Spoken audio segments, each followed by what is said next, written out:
So with that being said, I'm gonna go and start the record. So welcome everybody, happy Monday. I hope everyone is doing well. Today we get the honor of hearing from Dr. George Shannon. He is a professor at the Argero School and he has taught numerous amount of courses. Personally, I've taken Gero 330 with him, and that was Society and Adult Development, and it was one of my favorite courses. We even got to go visit Kingsley Manor with him, so that was a lot of fun. But among other things, he does amazing research on campus as well. So without further ado, Dr. George Shannon, you have the floor. Well, thank you. Yes, Jessica and Ryan who are in my camera view here, are two of my favorite students. Yes, I'm really pleased to be here with you guys. And when we talk about what's important to me, you know, is you. I spent a lot of time as an actor, as you know, and did a lot of things that were important to me, for me. And you know, I'm a true believer, you might say, in generativity. We've talked a little bit about it in classes.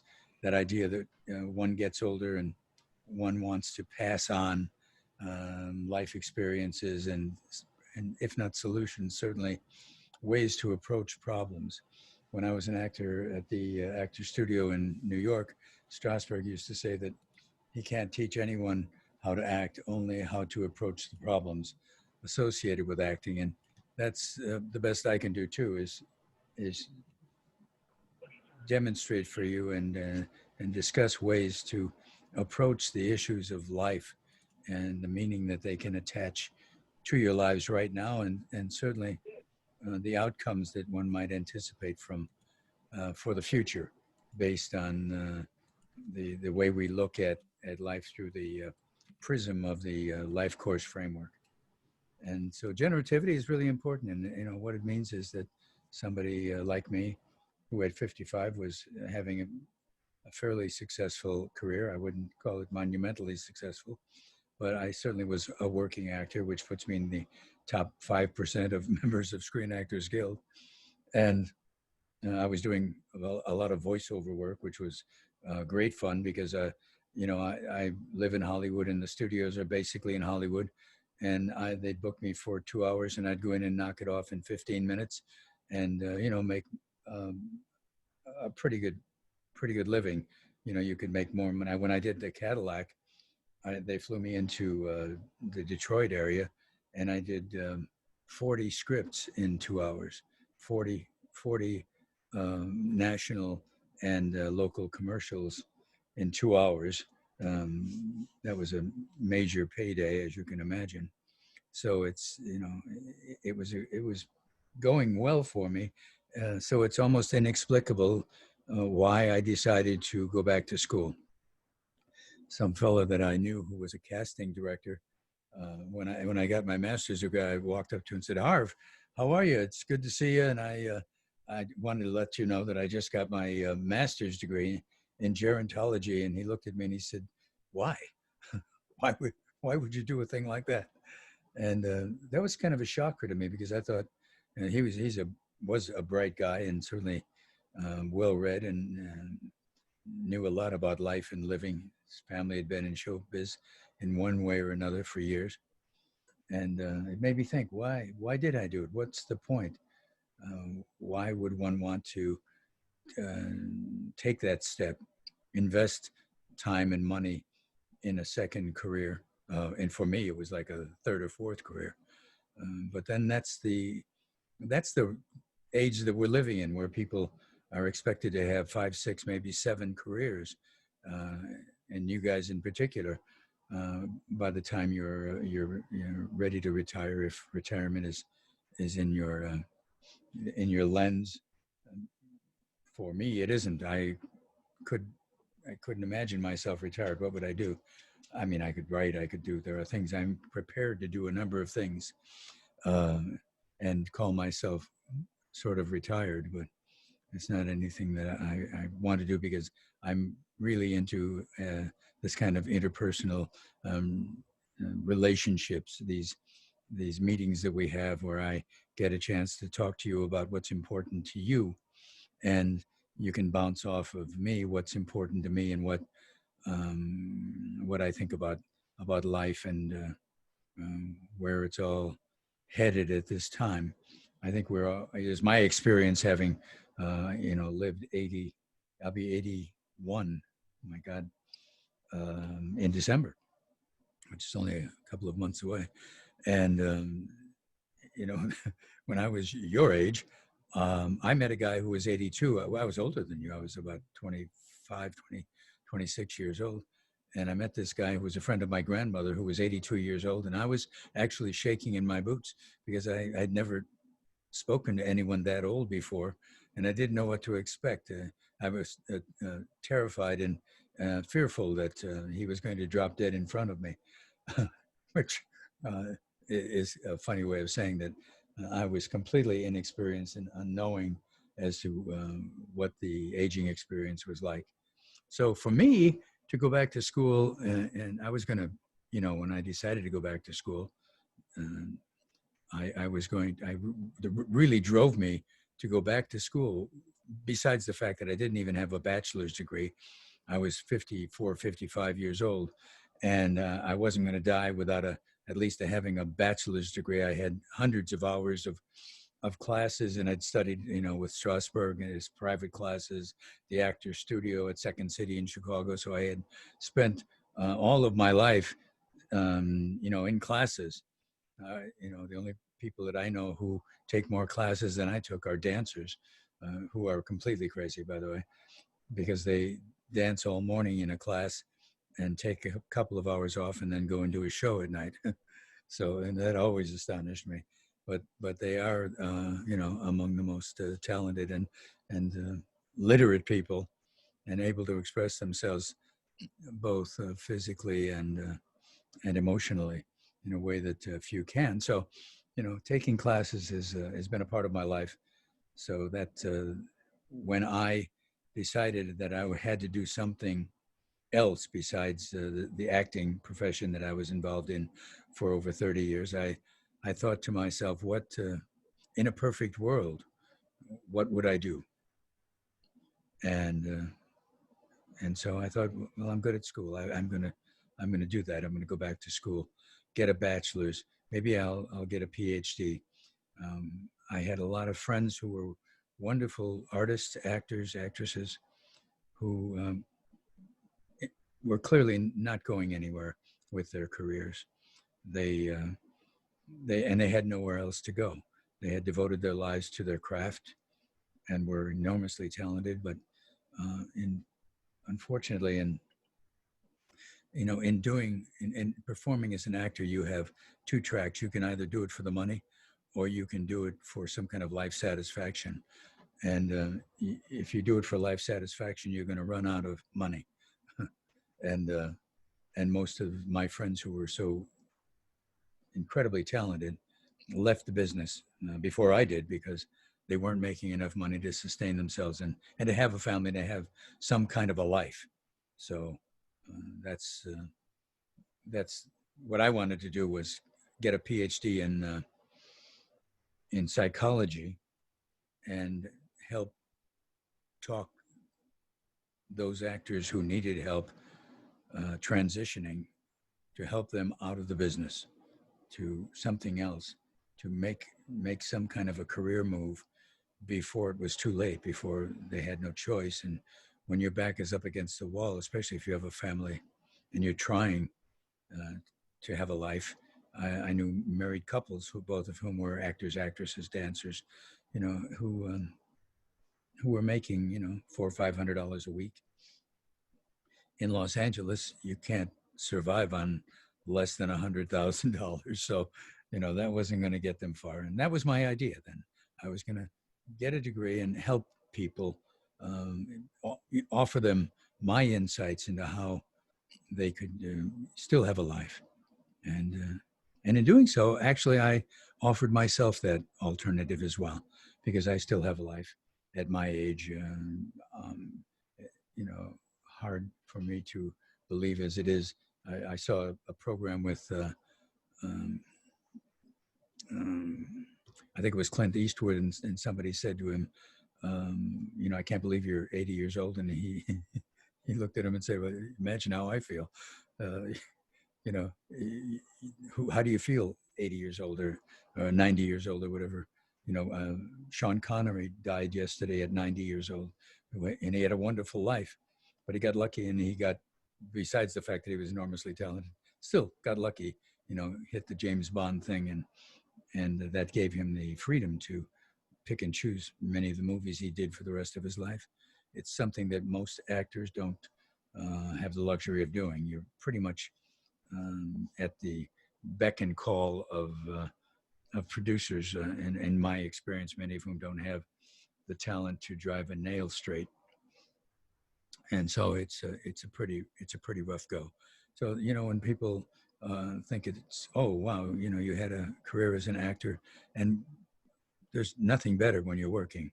Working as an actor is just a delight. It's like a miracle because you're doing something that you believe is creative and that, you know, has some meaning and can actually provide insights or cultural background for people.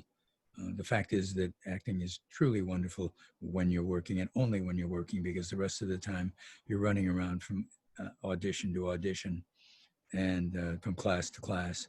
The classes are great, of course, but if you can't afford them, then you're not going to be doing those either. So I don't want to paint a bleak picture of it, but I'm just saying that what I'm doing now, I find much more fulfilling, and something that where I feel I'm getting something back from students that I almost never got back from the acting profession. When I did, it was monumental, and it was um, thrilling to do something that to do a part to do. I did One Flew Over the Cuckoo's Nest. I played McMurphy for a while on the road in Baltimore and New York, and it was a truly wonderful experience. But then it's over, and then you go out and look for another job. So that's why I did what I did. Without realizing it, I was a prime example of generativity. That idea of needing to, really. I didn't seem to have much choice in the matter. In retrospect, I had to do something else, something that I considered more meaningful, not in the moment, because being an artist in the moment is utterly wonderful and unfortunately all too rare. But to have a consistent pattern of achievement, of feeling productive, and that you're giving back to society is a truly wonderful sensation, and I recommend it to everyone. So I do want to encourage you to ask me some questions and interrupt me at any point, because I can blather on for another half hour or so without too much trouble. But I would like to respond to any questions you have about gerontology. You know, I didn't even know what gerontology was. I took a class. I was going to, as I said, in psychology, and one of the classes that was offered was women and aging. And I took this class, and I was astonished. I mean, I had no idea. Now I'm 55 years old, right? I had no idea how dramatic the change for women at that time, particularly of that cohort, those people who were born in the 30s and the 20s and even into the 40s, and the desperate plight of so many, not all obviously, but so many who were trying to live off of, you know, their husband's Social Security in many cases, in most cases, because they hadn't worked, they'd raised a family, and were kind of, you know, in many cases, just kind of thrown to the wind. So it was something that really awakened my sense of urgency and the need to follow up on what I discovered was gerontology. And fortunately, I had an advisor who had graduated with a master's degree from the Davis School of Gerontology, and she advised me to apply, and I did, and I was accepted, and did a couple of years in the master's program. By the way, at first I had to get a bachelor's degree, and then I did the master's program, and I thought I need more. I am not. This isn't enough. I want to teach, and I want to write, and I want to bring as much as I have to offer. So I applied to the PhD program and was accepted, and have this life that I revere. Working with students, teaching, finding out a lot, learning. The thing about teaching is that you learn even more than you teach. You find out so much about people and about the hopes, the dreams, the aspirations, the wants and needs of other people. The one thing about being as an actor that you do tend to get insulated in your own little world and shut off from the reality of the rest of the world. Now, my early life was somewhat dangerous for me. I got married at 19, had 4 kids by the time I was 24, and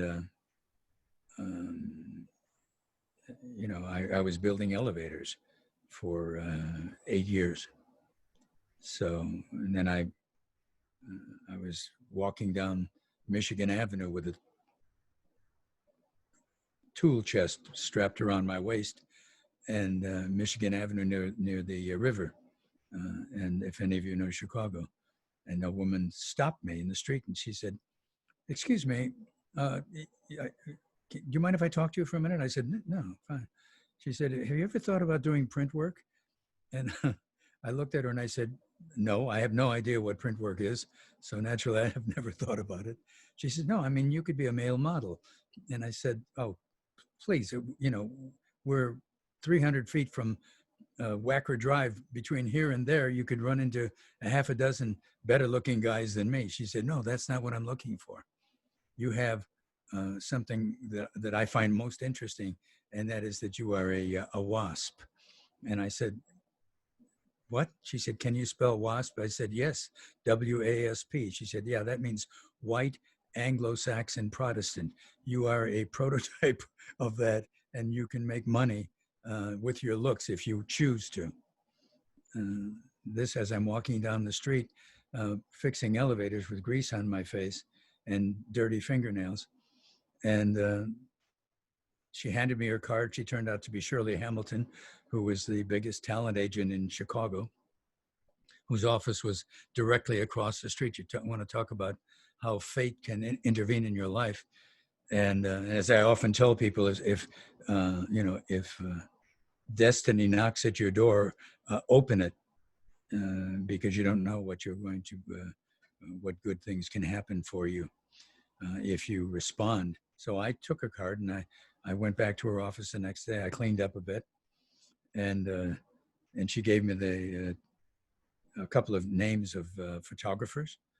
And just to show you how life is, I went to Wrigley Field the next afternoon and ran into an old friend of mine.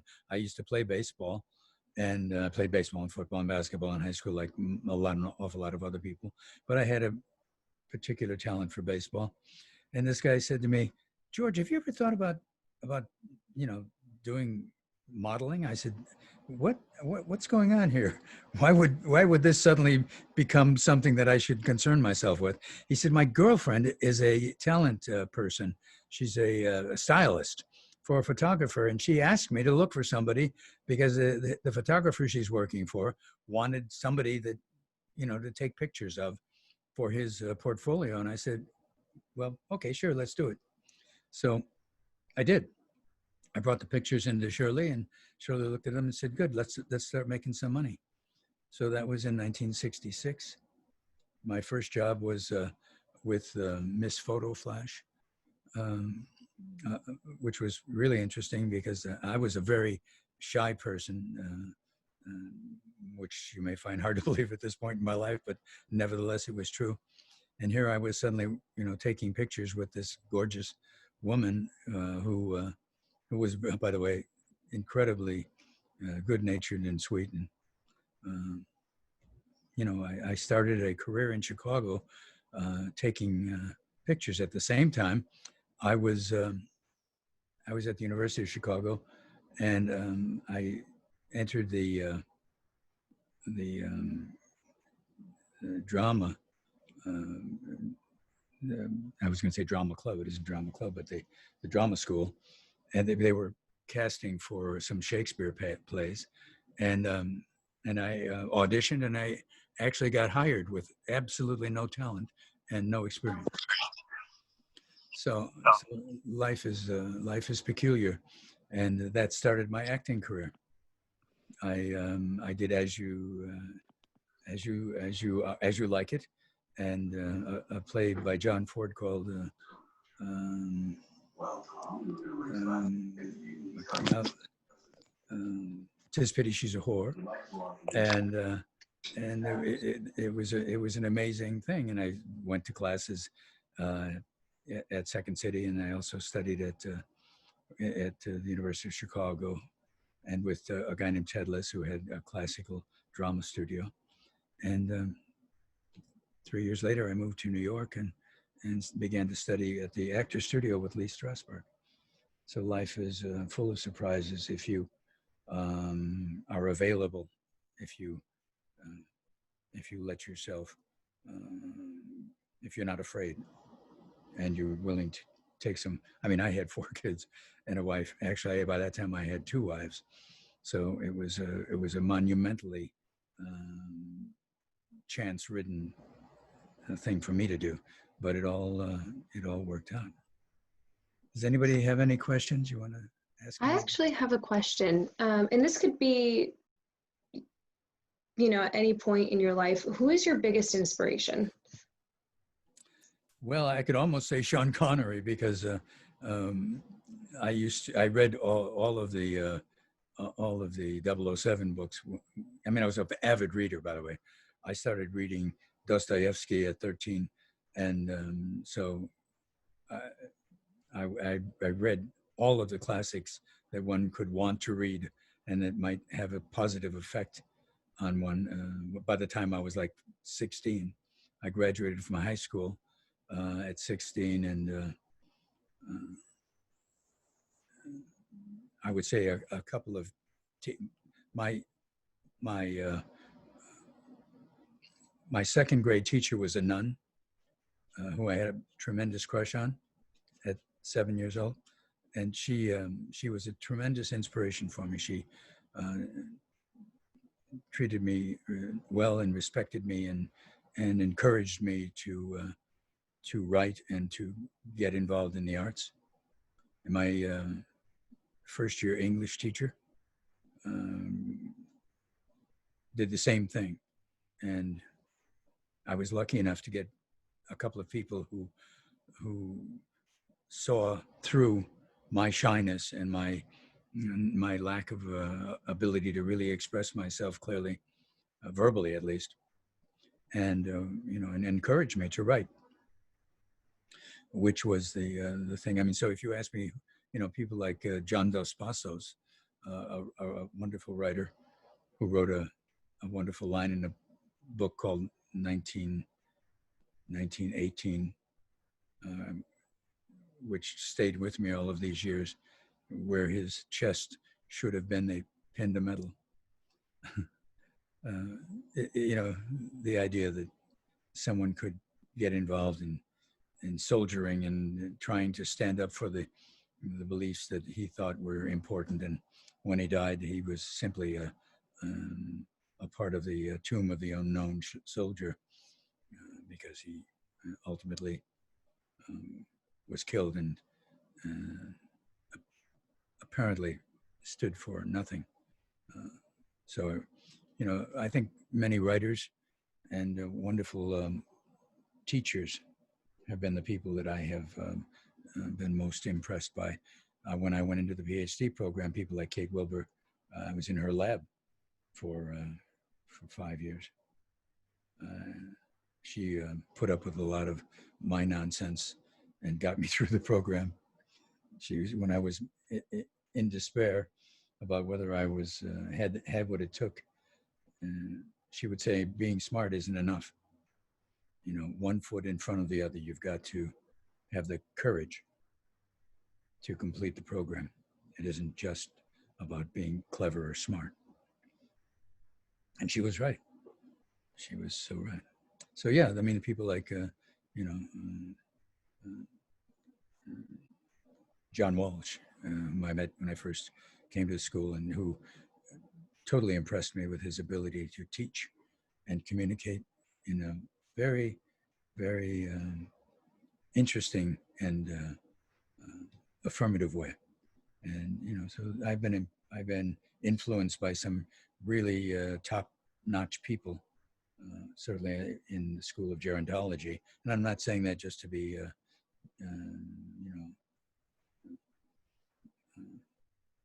because I'm here, but because it's what I believe.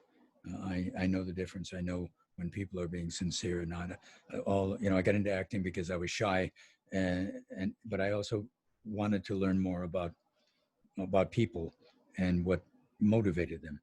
And for me to get into acting at the level of the Actors Studio with Lee Strasberg, who became a kind of mentor to me as well, was really remarkable. And it also provided me with a good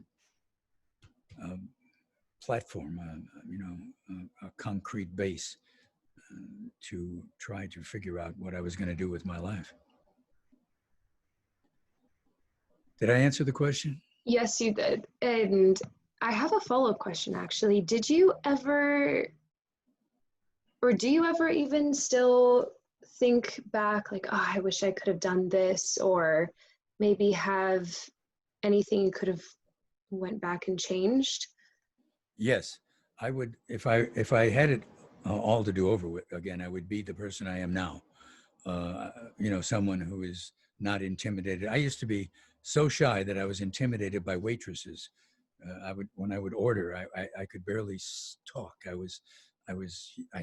could hardly get it out. Now this, you know, I'm in my 20s. I have 4 kids, and you know, I've been married twice. So you'd think I would be, you know, but that's not the way it was. I was very shy. It took me when I met Strasberg. He said, "You've got talent. You're gonna do all right, but it's going to take you 10 years to overcome whatever happened to you when you were young." And he was right. It took about 10 years for me to really find myself and my voice and be able to express my ideas relatively well.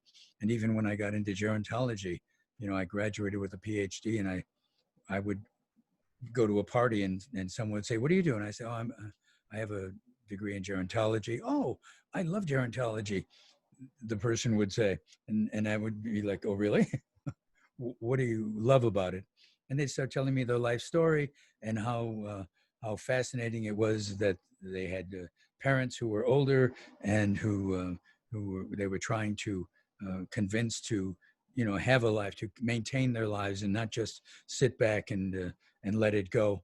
And I was always floored by the fact that I was running into people on almost a daily basis who seemed to know more about gerontology than I did. And that was a little disconcerting. But then I did a postdoc or two. I did a couple actually, and then I got into teaching. And when I got into teaching here at the school, I began to unfurl all of the stuff that was in my head, all of the ideas that were there that were not being expressed clearly or even at all at times. Began to surface, and they began to make sense to me, and I became more and more able to express the ideas that I held, and to try to fit my views into a worldview, like the life course perspective, and you know, have a life that I considered worth living. Anybody else? I think we have a question in the comments in the chat box from Sure. Grace. Go ahead. I can read it out if that's easier. Yeah, please do. Hi, George. I am so happy to see you here. You mentioned once you had 2 wives. Have you regretted settling down, or have you ever set your mind to accomplish something and then regret doing so? No, I don't regret settling down. I was somewhat naive and perhaps, like many of us, somewhat maybe overextended in the hormone part of my body. So I actually, this is my 3rd marriage that I'm in right now. I've been in it for almost 40 years. So it took whatever it was. But the 2 women that I'd married before were wonderful. The second wife, I mean, I had 4 kids with my first wife. She passed away about 20 years ago now. She had a tumor that I think accounted for behavior, somewhat issues anyway. Although I didn't have anything like that to account for my behavior issues. But yeah, and we, and so, I fell in love. There's a song, I fall in love too easily. I fall in love too well. And that was very true for me. I mean, I really did have wonderful relationships, and I don't regret any of that, except the only thing I regret is not being as sensitive to the needs of other people as much as I am now. Did I answer that question? So yeah, so it sounds all great and exciting. You guys right now are in a bit of a turmoil. You're at an age where life presents itself to you, and you have some wonderful opportunities, and to live it, and you have to live it. You have to experience whatever of life you can, but right now you can't. And I'm always telling my classes to settle down. If you lose a year of your life, trust me, that's nothing. It's if you give up a year of your life of excitement and involvement and many of the things that you might have anticipated coming to the University of Southern California, you will experience all of that and more. Be better for it than you might otherwise have been. So take it as a life lesson. That we're going through this pandemic, these crises that people are reacting to, not wanting to go out of the house because they're afraid. People who have experienced some of the riotous behavior that we've all lived through in the 60s. When I was at the University of Chicago in 1968, I was almost killed. My father was a policeman, and I drove a car that looked like a police car. It looked like an unmarked police car, but nevertheless, but it was.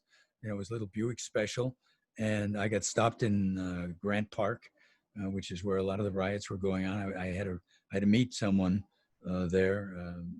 Actually, it was a professor who wanted, who was, it was kind of a midpoint from his house, and he wanted to talk to me about my life, what I was going to do with what I was doing, going to encounter in my life. And at that time, I was studying acting and writing, and so my car was surrounded by a lot of rioters, and they were pushing on it. I thought they were going to turn it over, and at some miraculous point, this guy who looked like a linebacker for the Chicago Bears walked over and said, "What are you doing?" And these people all stopped because they apparently revered this guy. And he said, "Leave him alone. I know this man." And I didn't know the man, but he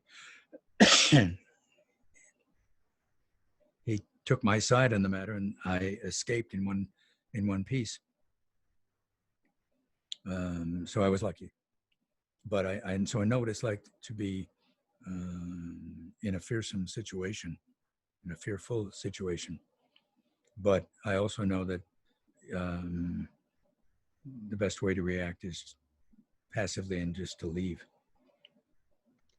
Dr. Shannon, actually, this might be, this is actually a good branch off what you're saying. Kathy in the chat asks, hi, Professor, what is your advice for students who are experiencing anxiety and fatigue with the pandemic and election year? Yeah, well, that's exactly it. My advice is to do meditation exercises. I do them every day. Meditation really transformed my life. When I believe that actually came to believe that I could create my future, that through meditation and relaxation, I could attract good things and see my way through the bad things. And the bad things always happen in one's life. We're always, we're living in a world of self-interest. And if your self-interest, is in the way of someone else's self-interest, you can get in trouble. But my advice is to learn to relax, learn to do meditation. I can sit here right now and count myself down: 5, 4, 3, 2, 1, and be completely relaxed in 10 seconds. And you can learn to do it too. And that's what I would suggest that many of you think about, because it will keep you from going off the deep end. Learn to relax. Learn to share your ideas, your fears with someone that you believe in and trust. And that will see you through these times. The pandemic is really fearful. I mean, I am my wife goes out shopping. She doesn't let me out of the house. I have a lovely car a BMW convertible that's sitting in my garage. It has 5,000 miles on it. I've had it for 2 years. I can't go anywhere. I'm like a prisoner, and yet I can learn. I have learned how to relax and accept to the extent that I'm not trying to do something that would be put me in harm's way, but at the same time use my energy and my creative juices, as it were, to try to make something happen for others. So that's what I do, and that's what I would suggest. The most important thing that changed my life was learning to relax and getting through anxiety. When I first started doing soap operas, I would be so angst-ridden that I couldn't lift my hand. It would be shaking like that. I don't know if you can see it, but I would be actually literally shaking because I was having anxiety attacks, and I didn't realize what it was. I didn't know what would happen. So a friend of mine actually paid for some sessions with a technique that provided me with some. It was called Silva mind control. I know it sounds crazy, but it wasn't. It was really about learning to control yourself and to let the outside influences occur, but not to let them penetrate to the point where you became so angst-filled, so anxious that you were not able to function. That's one of the things I saw with so many actors when I spoke earlier, of seeing actors who were not going to go anywhere. They were too tense. They didn't understand. Richard Burton, a famous actor that many of you may not even know who he was. He was a wonderful Shakespearean actor, as well as having done many films. When interviewed once said that, he knew a half a dozen actors that he thought were much better than him, but they were going nowhere because they didn't have what it took. And what it took was the personality, the ability to remain composed in very stress-filled scenarios. And that's really what life boils down to, is learning composure, so that when you're making choices, one of my favorite commercials right now is this group of kids who are screaming because they're being chased by a hatchet murderer. Have you seen that commercial? it's hysterical. So the girl starts screaming, and she says, "What are we going to do now?" And the one girl says, "Well, we could go, we could hide in that barn over there." And then the girl says, "Wait a minute, there's a car running right behind us. Why don't we get into that and drive away?" And she said, "Oh, no, no, no, don't be crazy. That's just a trap." And some guy says, "There's a bunch of chainsaws hanging from the rafters over there. Why don't we go hide behind them?" And so they cut to the shot of the kids hiding behind this array of chainsaws, and they're standing behind them is this chainsaw murderer, right? Who's just shaking his head and going, just like, kids, why don't they have any common sense? And so that's true. I mean, that's the unfortunate situation that most of us are in until we learn to handle life. And you can learn to handle life by learning to relax and figuring out what's important to you, what's meaningful for you, that will give you a sense of having accomplished something with your life, rather than just bouncing. Some of us, in parts of my life, I was like one of those machines that that the ball goes around and it bounces off all of the different things, and you're not in control of it. And I felt like that at times in my life, that I just wasn't in control of it, that I was simply reacting to the forces that were around me, many of which were not acting on my behalf. So I had to figure out what was on my behalf and how to live my life in a way that would, at least to some extent, benefit me and my loved ones. And so that's what I did and what I'm doing. And those are the kinds of things that I think are really important, particularly right now, because you've got this disease thing, and you have to, and you really can't go out. You can't even go out to a restaurant right now without risking your life. I saw somewhere that the Trump rallies have been responsible for 7,000 deaths. Maybe it was 700, but even if it was 700, that's still 700 deaths for people who were just thought they were doing something that was right for them, or that fitted into some kind of ideology that maybe didn't even really make any sense for them if they were able to sit down and contemplate, have a meaningful life experience alone and thinking about their own well-being. That's what you have to do. You have to learn to relax and follow your instincts. A professor of mine at the University of Chicago once said, no matter what you think, we all know the difference between right and wrong. We all know, certainly at our basic level, what's going to work for us and what's not, what's in our own best interests. And that's what we have to find for ourselves. Okay, I'm lecturing. Sorry.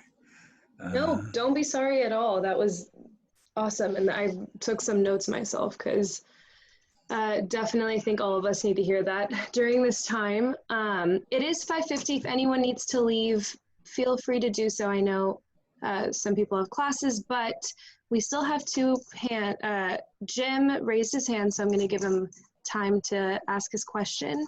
And then we have one more in the chat. Okay, great. It's 5:52, and I was worried about whether I was going to be able to fill the time. But then you see, once I get going. Hey, George, can you hear me? Yeah, hi. Hey, great. So this isn't really a question, but just something I want to say to you in front of all these people. But one thing I appreciate about George is that he's so approachable. And just the fact that I hear your life story, that growing up at blue collar, you're wearing a blue shirt. But every time I see you, I know I could approach you and ask you anything. It's not like some of the other instructors who just look at you and sometimes they walk by, they don't even say hello. But with George, I know he'll say hello. I know I could talk to him. I feel comfortable enough where I could talk to him just about anything. But I want to say this about George as well.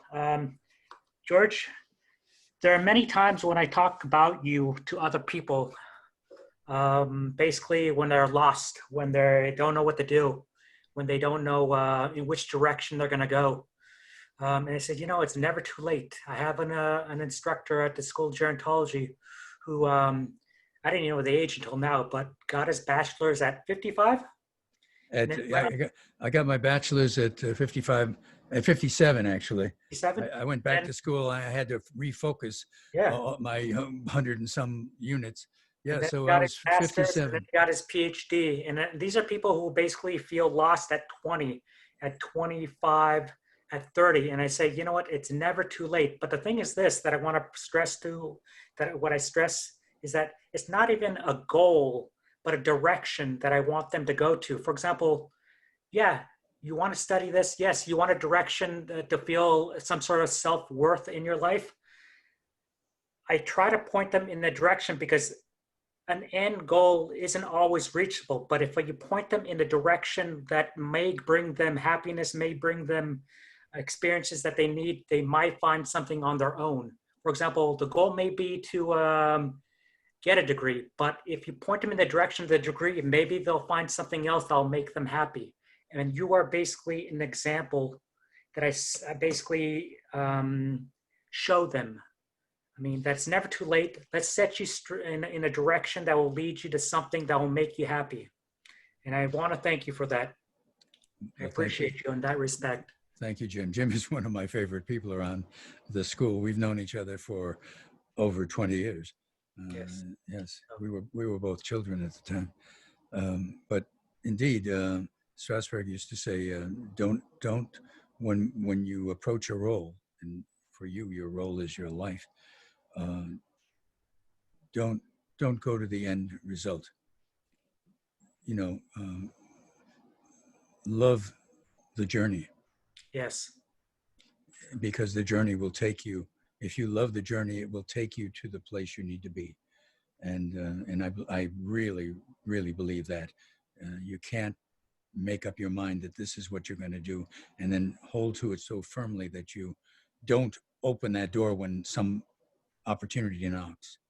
You have to be able, I could be, I could be dead now if I was, standing on the top of elevators that were moving through hatchways at 30 miles an hour, checking to see what was wrong, what was happening, why there was a noise or something. I was doing some things that I never anticipated. I had never done anything like that.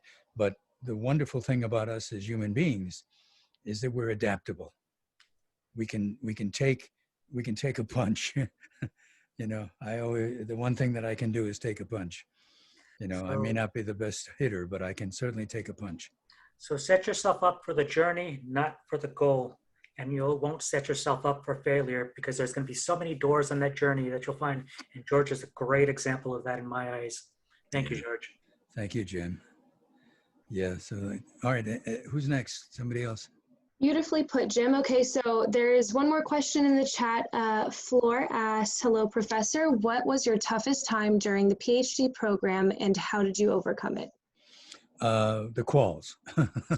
The quals was my toughest time because at that point I was 64 and I was afraid that my memory was beginning to let me down. When I was young, I used to complain to people that I couldn't forget anything. And that was arrogant and foolish. And I certainly got paid back because when I got older and as one gets older, there are decrements that occur. I don't want to get into an ageist trope here, but nevertheless, it does happen that we slow up a little bit. If I were playing, baseball, still I would have lost more than a half a step by now. And certainly, the hardest part was facing up to the fact that there was a lot of memorization. Which, if you take a class with me, you know that I don't ask anybody to memorize anything, mostly because I don't think it's as valuable as some people do. And I'm not saying that they're wrong. I'm just saying that it's not the way I think of things. I think it's more important to be able to think things through and come up with an idea that's based on what you think, what you know, how you think, and what will reverberate through your body, because we are, we use our entire being when we're functioning at the highest level, and that's what I think about that. I mean, I really think that it's so important that we do that, and learning to relax. I don't think I could have made it through that time if I didn't relax, because it was difficult for me. For the first time in my life, I mean, I breezed through classes. When I was in the master's program, even in the master's program at 55, it's entirely possible that people were exceptionally nice to me because I was older, but there were some other older people in class, and they didn't make it in many cases, and so even at that point, I was able to negotiate that, and with the help of people like Kate and John Pinus, and people who really are examples of those who care. And I was in an office with Susan and Guidanos and Gretchen Alkema, so I was surrounded by who set a great example, and I think that's what we have to work towards. We can't do it ourselves. We have to rely on other people. I mean, Kate was right. It isn't enough just to be smart. When you get into a PhD program, even right now in the master's program, you're surrounded by smart people. You can't go off and say, "Oh, I'm really the smartest person in that class." That ain't going to happen, because there is always somebody who has more training, or the background that they have contributes more intensely to what it is that you're working on. You have to fit in a nice way, in the right way, and that is what I mean by that is to integrate yourself into the passions of other smart people like you, so that you can find the direction. When I first started, when I was applying to the PhD program, Meryl Silverstein said, find what it is in your life that you want to be an expert in. That's the key to your future as a gerontologist. And he was right. That's it. That's all I've got to say. Well, looking at the time, Dr. Shannon, thank you so much for your enlightening and entertaining advice today. I definitely have my plethora of notes from your talk, so I really want to thank you for your time. And with that being said, any last questions anybody has for Dr. Shannon? I mean, you can always, email me, or, on all my syllabi, there's my text message. You can always email me at gshannon@usc.edu, or you can text me at 323-821-6813. And I'm always willing, and, it is my mission to help other people navigate this very difficult experience of life. Thank you so much, Dr. Shannon. And